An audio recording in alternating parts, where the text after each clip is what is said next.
That's right, the Lost World for Sega Genesis as well as Sega Saturn. Both games were developed by Appaloosa and released by Sega, though they're radically different from one another.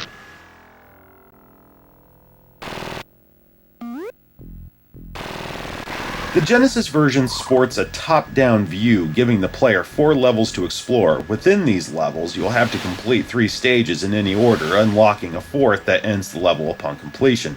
Oddly enough, you play as Roland Tembo, the hunter looking to bag a T-Rex as payment for his services, running around, killing or capturing dinosaurs, saving scientists, and what have you. There's a lot of ground to cover here, though you can ride around in SUVs, hovercrafts, and trucks.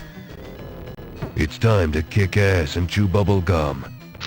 You can kill dinosaurs you encounter or tranquilize them. Death is certainly easier, but if you should knock them out, you'll collect a JP token. Once you've collected 6, the player is gifted a care package full of health, armor, and ammo. Visually, it's very bright and reasonably smooth. The frame rate will slow to a crawl if there's too much happening on screen, though it doesn't hamper the gameplay much. No, the actual stages are quite capable of doing that on their own. Really, they're just a series of fetch quests and search and destroy missions. Rescue several smart, stupid people in the maze-like caverns or blow up a bunch of power generators in the bush. Whatever, it's a tedious process. However, the final stages on every level are a real highlight because you're either whipping through a forest on your motorcycle trying to bag a raptor or being chased by a fucking T-Rex. The graphics here are truly stunning and a wonder on Genesis. Really, these bits are like a deep breath of factory fresh pussy after all the walking and shock treatment. Sadly, these stages are few and far between. The Lost World on Jenny can be entertaining, yes, though it's not as exciting as Blue Sky's effort. If you're fond of mazes and such, give it a go. Damn, it's so cheap, I'd pick it up just for the raptor chase. Thankfully, there's a password system that lets you skip right there. Remember, Magic Box. Now we have the Saturn game.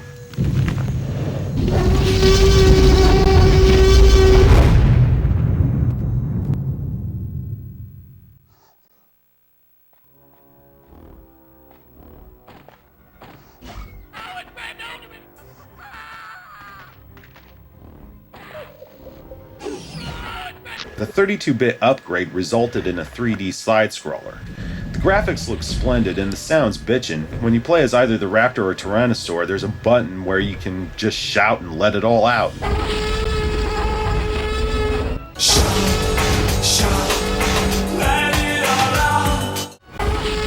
It never gets old for me. You play as 5 different characters like a Compy, Human Hunter, Raptor, T-Rex, and whatever. That sounds wonderful on paper until you realize you're forced to play as the Compy first. Why would anyone want to be the Compy? I guess it acts as a sort of introduction to Lost World's core gameplay, which is simply making it to the end of a stage without dying or ripping your hair out in frustration. The controls sluggish and slippier than an eel bathed in KY. If the controls, or lack thereof, aren't bad enough, we have some faulty hit detection. Oh, but it gets better. Once you get through those aggravating compy stages, you play as the Human Hunter. Now you gotta use a goddamn grappling hook to reach platforms, avoid obstacles and enemies. Good lord, this is so much harder than it has to be. You gotta be right on the money here, and that's some serious shit when you're being chased. When dealing with dinosaurs, running is your best option because trying to tear them down takes way more effort than necessary. Once that's over, you play as the Raptor, easily the best character so far, but it's no less irritating. Jumping is still an issue made worse by all these hunters. Oh, more glitching, marvelous. 1 or 2's a walk in the park, though you'll be overrun in no time at all. Whenever you try to attack or jump near another hunter, all it takes is 1 shot to break your mojo. Before you know it, you're getting gangbanged by every big man with a gun. Oh, come the fuck on. One thing I do appreciate is how it forces you to think your way out of some situations, like tricking Friar Tuck here into clearing a path. Now we have the main event. Yeah, the T-Rex. Badass. This is a fantastic looking stage, but it's such a pain in the ass. It's pretty gnarly visually speaking, but look at this shit.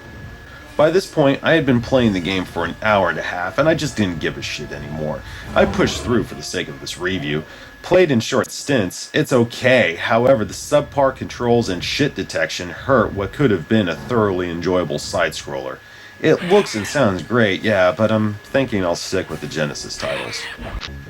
Until next time, gang, stay cool and keep gaming.